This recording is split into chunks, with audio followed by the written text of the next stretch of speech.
runtii arrintaasi ma aha arrin sal iyo laad leh waa arrin been abuura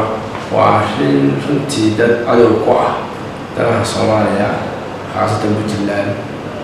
xoolaha Puntland xooluhu Soomaaliya reer weeyeen qaalaheeda runtii umar baaha iyadoo aan habeenay ma ku jirno dadaal iyo jishada ku jirno si suuqyada loo helo xoolaha caafimaadkooda iyo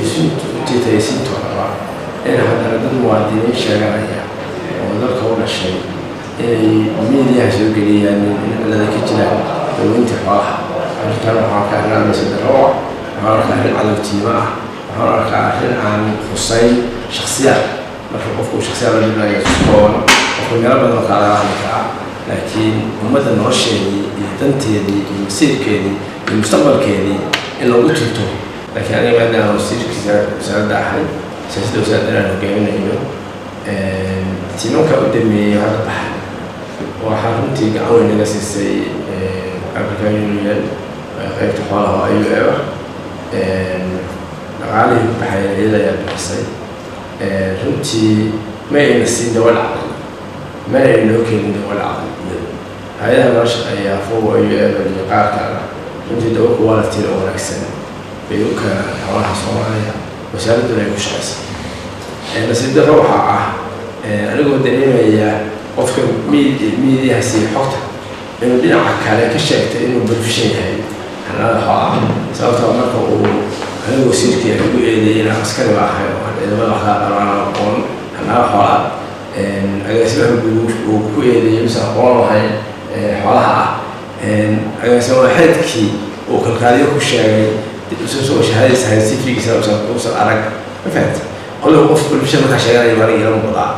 oo inuu soo tooska yahay xanaanada xoolaha way halkaa iga muuqataa laakiin waxaa nasiib darro ah inuusan aqoon xilliga abaarta ah inaan wax la talaalin oo xilli bilowga talaal ku dhaco waxa wasaaraddu ka eedanaya talaal wasaaradda talaal noqonaya daweyn bay qabatay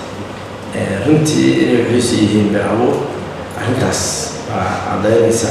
wuxuu sii galay siyaasadda dalka iyo hogaamintii dalka iyo madaxweynaha iyo golaha xukuumadda iyo warkoodii arrintaas waxaan arkaa arrin been abuur ah oo hadda aniga fadhiya oo hadda ka hadlaya uu xataa soo qaatay saarle isaga laga weydiiyay wala mana jiro isaga laga xiriiray iyo cid wala aniga ahaash iyo cid laga weydiisay iyo cid ka kadib ma jiro laakiin wasiir ma jirta dawo ka baxday xafiiska wasaaradda ma yogi dawo ka baxday xafiiska wasaaradda waxay dawladda caafimaad xoolaha hadda la hadlayay runtii anaga qorshaha shaqadeeda waxa weeye laba hawlo koow inaan xoolihii daryeelkooda iyo caafimaadkooda iyo shughulka samayno inaan anaga ka fadhinahay oo aan suuqgeyntooda iyo nidaamkooda iyo horumarkooda ka shaqeyno annagana marka la dagaalano caqli saliim ah mistake hadduu dhaco waxaa ii sheegay agaasimaadka caafimaadka ninka la dhigo bulfishan wey ninka xoolaad weynaya dawo uusan eegin oo ka daweyn maya xoolaha fahamti xoolihii hadda meelihii la tegey oo dadka isugu tegey oo gobollada dhexe iyo gobollada waqooyi Soomaaliya Ethiopia qaybteed waan desnahay xoolaha abaarta isugu yimid oo gobollada ogtihiin ummadda haweeneyda miidiya arkaya ama qaybna ka ahayd laga yaabo markii madaxweyne safarka uu ku jiray oo meelaha soo maray waqti ay xataa shaqada socotay waxaa meesha maray wasiir xogeenka wasaaradda xanaanada xoolaha marayay oo dalka dibadiisa ka maraa sida maqaalka uu ku qoray inaan maqlahay laakiin nin xog qaybaha haystaa oo ahaa nin haddee aan u qaateen oo nin shaqa doonaya laakiin ay ka qaldantay booska u maraya maanta u arkaa intaa ma jirtaa soo qalay salaam kan wada hadlo hawlaha la soo qabtay tobanka casho oo shirka tobanka tiim ahaa runtii meelihii wax ka qabteen wadamooyin iyo tuulooyin la xiriira meelaha iyo baadiyahood waa la wareysan karaa oo xalba oo tihiin uma aragno inay dhibaato tahay inaad kala xiriiraan haddii jidho dhibaato ku dhacday xoolaha mas-uuliyadda annaga askari laakiin xoolahaas meelaha isugu tegay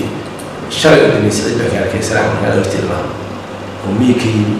waxa weeye xoolihii barwaaqo iyo wanaag buu sheegay waqtigii meesha joogi karaana waa ka wareysanaa xilliga abaarta ah oo adag darteed mas-uuliyadda annaga ka ahay arrimahaasi saasay yihiin waxaana kaloo rabaa inaan miidiyahaas arka waqtiisa ka sheego dadka u sheego saxaafaddu xor weeye laakiin qaanadaha saxaafaddu xaq waa laha inay waxaa jira sheegto kiis baa ka furin arrinka galda dacwada faqrina baaritaan baan ka qowlahay waxaan diyaarinahay wasaaradda inay iska difaacdo hooyada loo qabanaya kiiska makaxa sida hadda loo dhigay muddada galba la furaya ma aha inaan raayo anigu welihii qoray loo soo qabsanayo waxay leeyahay dacwada waxay aan ka baxaysaa qalabka